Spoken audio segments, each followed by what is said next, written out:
Bonjour, après une longue absence, je vais vous parler de l'algorithme de Huffman. Alors c'est pas proprement parler un algorithme de graphe, mais par contre ça utilise un arbre pour compresser sans perte des données. Le résumé en une image, c'est ça. Alors je vais d'abord vous donner un petit mot de contexte. Imaginons que vous ayez un fichier, par exemple ça, alors ça ici ça n'a aucun sens, mais ça pourrait être un roman, un document technique, le code d'un programme, pourquoi pas, et vous voulez le stocker sur un disque en binaire. Donc là, vous pouvez constater que ce fichier est composé de 38 caractères. Donc si chaque caractère est codé sur un octet, ça fait en tout 38 fois 8, c'est-à-dire 304 bits. Alors ça, c'est ce qu'on appelle un codage de longueur fixe. Alors comment ça se passe en pratique? Eh bien, pour coder, d'abord, vous allez partir de votre fichier, et puis vous allez remplacer chacun des caractères par l'octet qui correspond, donc en binaire hein, forcément, qui correspond à ce caractère dans, ici, la table ASCII, si je prends cet exemple-là. Donc faisons-le. Alors le premier B, vous allez le remplacer par ces 8 bits, le deuxième B par ces mêmes 8 bits, évidemment, le C par ces 8 bits, etc., etc. Je vous fais grâce des autres, et puis le dernier B par ces 8 bits-là. Voilà. Ça, c'est l'opération de codage. Vous voyez, c'est très simple, avec un codage de longueur fixe. Comment se passe l'opération de décodage? Donc le contraire, c'est-à-dire vous partez de votre flux binaire en bas, et pour décoder, vous allez lire les 8 premiers bits, et puis vous allez regarder dans votre table ASCII, et puis vous allez vous rendre compte que ça correspond à un B, puis ensuite vous allez oublier les 8 premiers bits, vous allez vous consacrer aux 8 prochains bits, qui vont aussi correspondre à un B, puis les 8 prochains bits qui correspondent à un C, etc., etc., et vous allez décoder ainsi votre fichier. Voilà, donc ça, le codage de longueur fixe, c'est très simple pour coder et décoder à partir du moment où vous avez vos tables de codage et de décodage. Alors, Huffman, en fait, est un petit peu plus subtil. Huffman, au lieu de se dire, voilà, il n'y a que 38 caractères, en fait, il va faire des statistiques, alors, pas compliquées du tout, mais un petit peu plus fines que ça. Il va constater que dans le fichier qui est à l'écran, on a 10A, 7B, 4C, 5D et 4E, et 8F.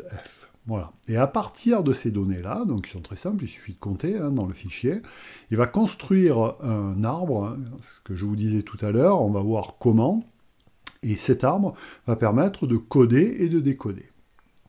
Et cet arbre va permettre de donner surtout un code de longueur variable, c'est-à-dire que ici, un A va potentiellement être codé sur un nombre de bits différent des autres qu'un C par exemple. Voilà. Donc là, il va falloir pouvoir s'y retrouver ensuite lorsqu'on va décoder notamment. Et c'est là que l'arbre va être absolument essentiel. Donc avant de vous expliquer les opérations de codage et de décodage, je vais vous expliquer comment Huffman construit son arbre. Donc il part du fichier à coder.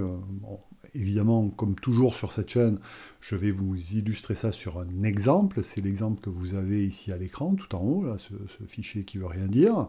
Et puis voilà comment ça se passe.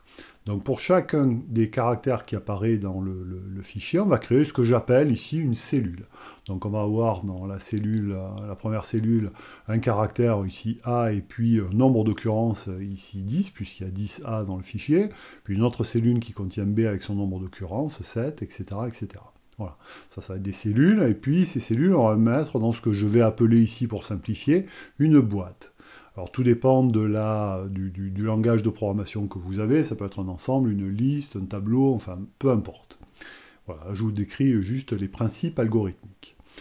Donc ça, c'est l'initialisation du process. La première étape va consister à chercher les deux cellules qui ont le plus petit champ numérique. Voilà, on peut mettre sur pause hein, 2 secondes.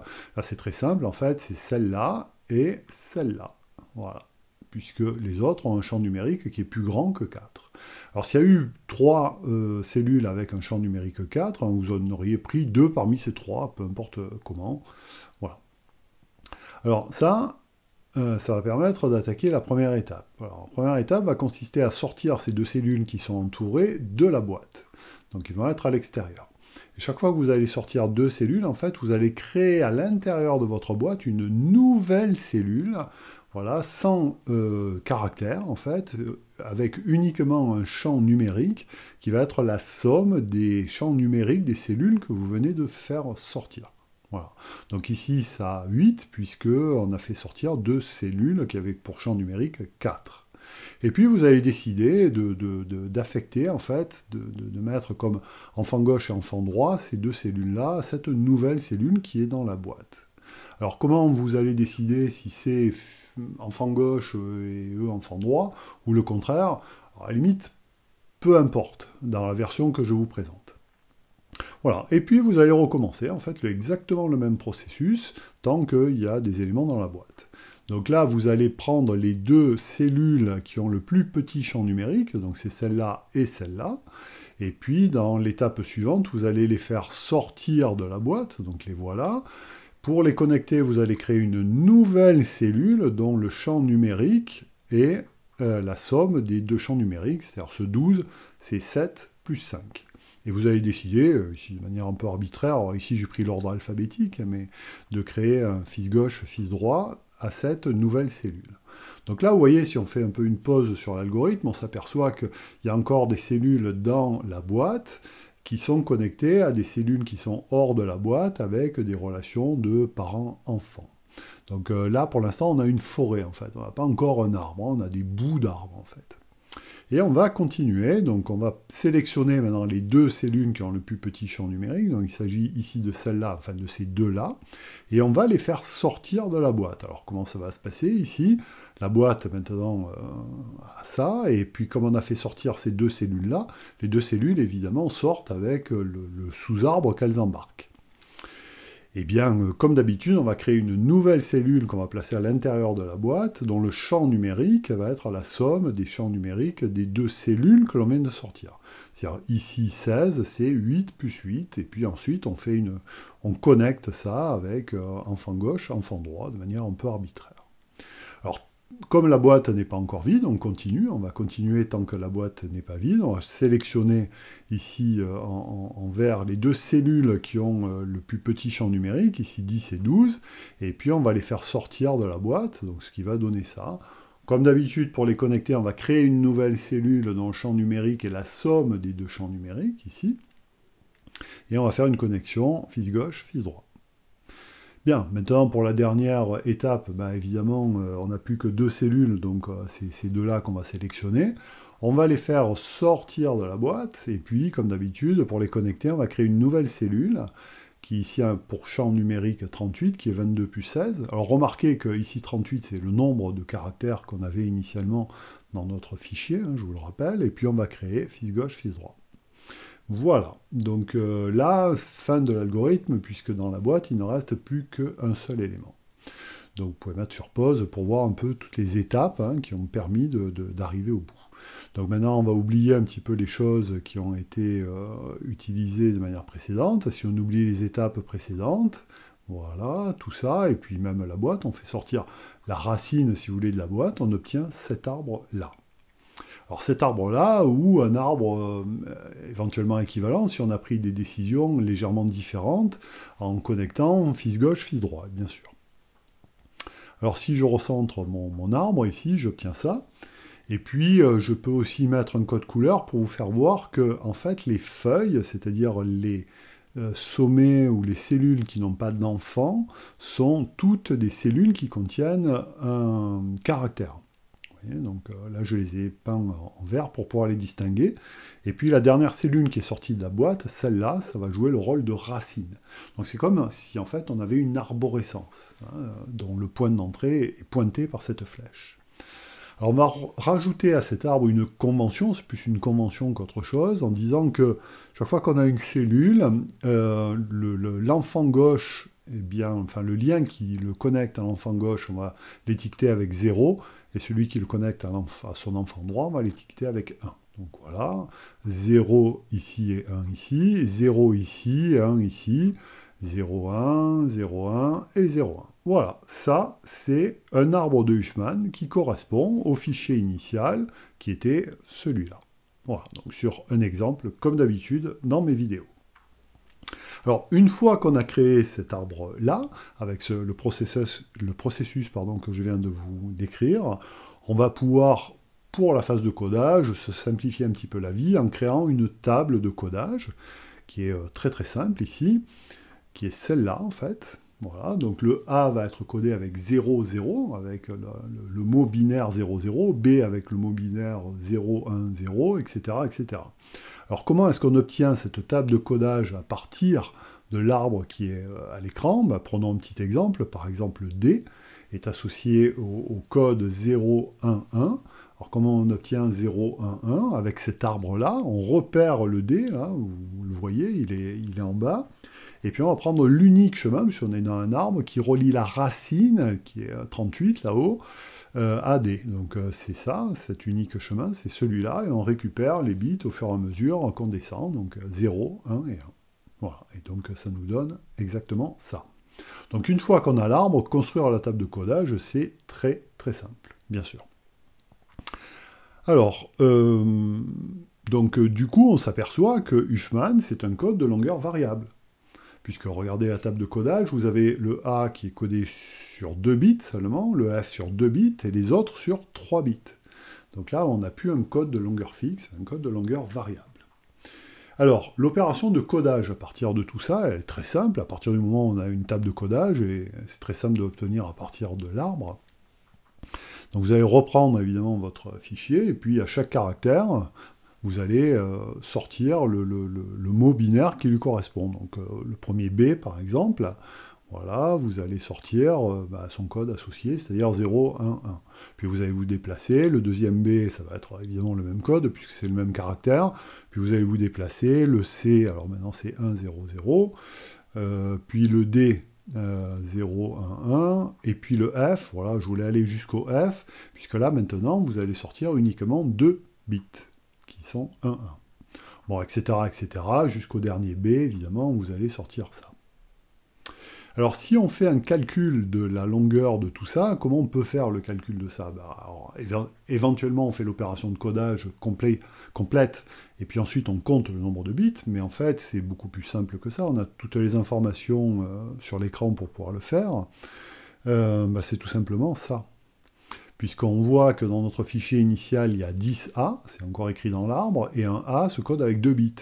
Donc en tout, chaque fois que, tous les A vont prendre en tout 2 fois 10 fois 2 bits.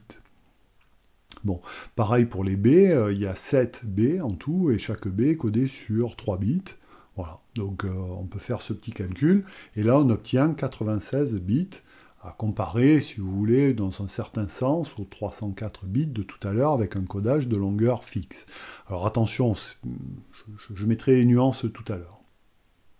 Ça, c'est l'opération de codage. Vous voyez, à partir de l'arbre, on construit la table de codage, et puis après, on code.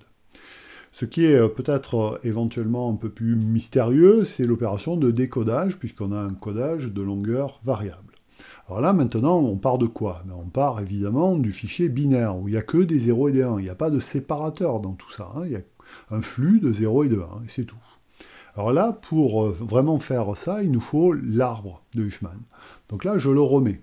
Alors vous voyez que je le remets de manière simplifiée, c'est-à-dire que les cellules bleues sont vides, parce que le champ numérique ici ne m'intéresse plus du tout. Ce qui m'intéresse, c'est uniquement la structure de l'arbre et les feuilles, les caractères qui sont portés par les feuilles.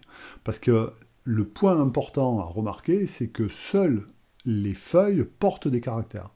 Voilà. Il n'y a pas de caractères, il n'y a pas de sommet vert, si vous voulez, à l'intérieur de l'arbre. Il n'y a que des sommets verts qui sont des feuilles, uniquement.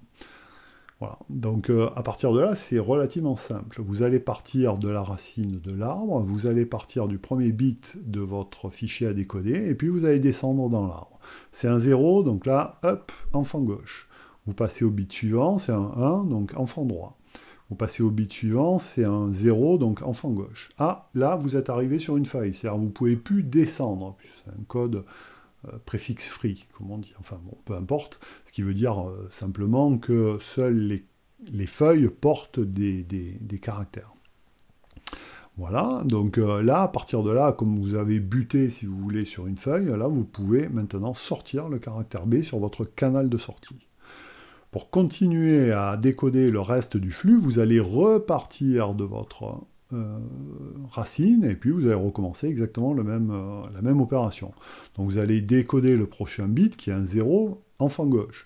Le prochain bit qui est un 1, enfant droit. Le prochain bit qui est un 0, enfant gauche. Et là, vous butez encore une fois sur une feuille, donc vous pouvez sortir à nouveau sur votre canal de décompression, si vous voulez, le prochain caractère qui est porté par la feuille.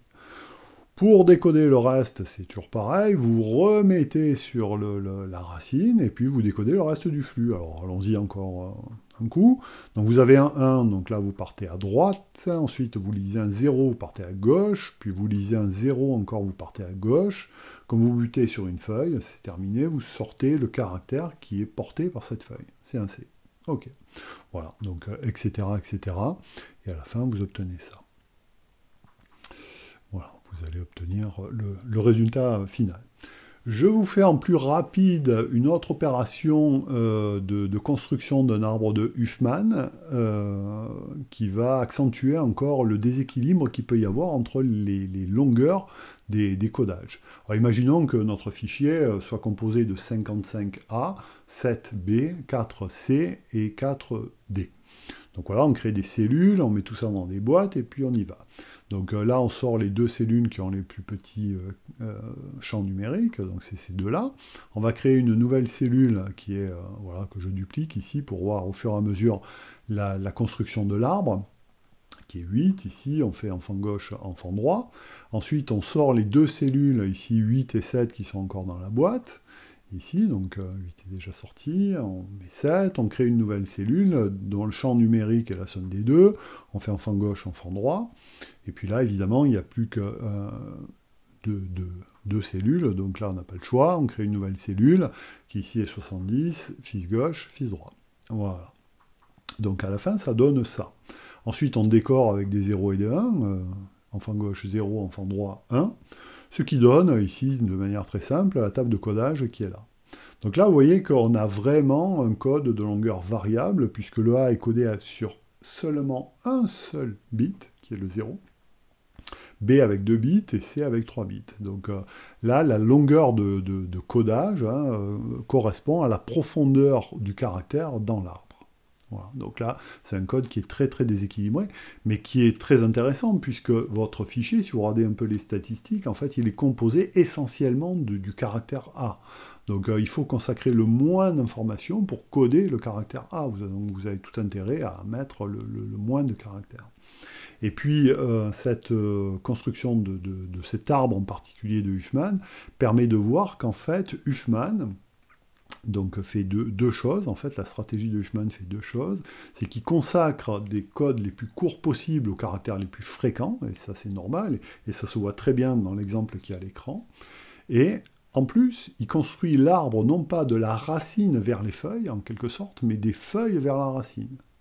Hein, il le construit par le bas, en fait. Il fait une approche bottom-up. Ça, c'est vraiment les deux coups de génie, je dirais, de Huffman. Alors, quelques remarques pour terminer.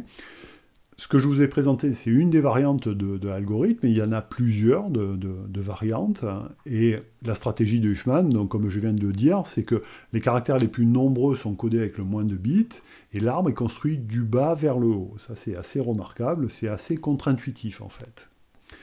Le point qui est à noter ici, c'est que pour décoder, il m'a fallu l'arbre. D'accord ? Donc j'ai utilisé l'arbre pour décoder. Alors que a priori, lorsque vous avez un fichier qui est compressé, voilà, donc il faut récupérer l'arbre.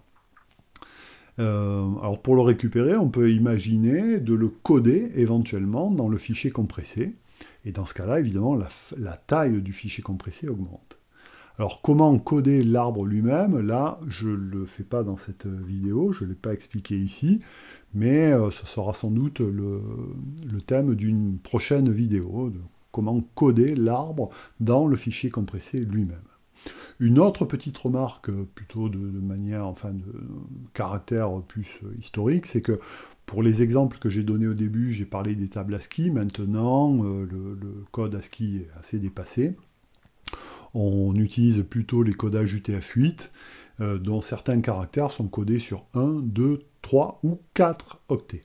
Voilà, donc ça, c'est changement par rapport à l'historique. Voilà, donc c'était les principes généraux de l'algorithme de Huffman, la construction de l'arbre, puis ensuite l'exploitation de l'arbre pour coder et décoder. Si vous voulez en savoir en plus, évidemment, allez sur les pages de Wikipédia. Je peux vous conseiller éventuellement un bouquin qui est sorti il y a très peu de temps, au moment en tout cas où je fais la vidéo, Algorithm Illuminated, dans lequel cet algorithme est décrit. Et en plus, il y a les preuves d'optimalité de l'algorithme de Huffman. Donc ça, c'est intéressant, je ne le fais pas du tout ici. Et puis, un bouquin aussi plus spécifiquement consacré à la compression de données. Moi, j'ai l'édition de 1998, mais il y a une édition beaucoup plus récente qui est vraiment très intéressante si vous vous intéressez à ce sujet. Là, ici, on a parlé de compression sans perte. Voilà, je pense que tout informaticien devrait connaître l'algorithme de Huffman. Ça fait partie un peu de la culture générale. J'ai essayé de vous en brosser le portrait, on va dire. Voilà, à bientôt.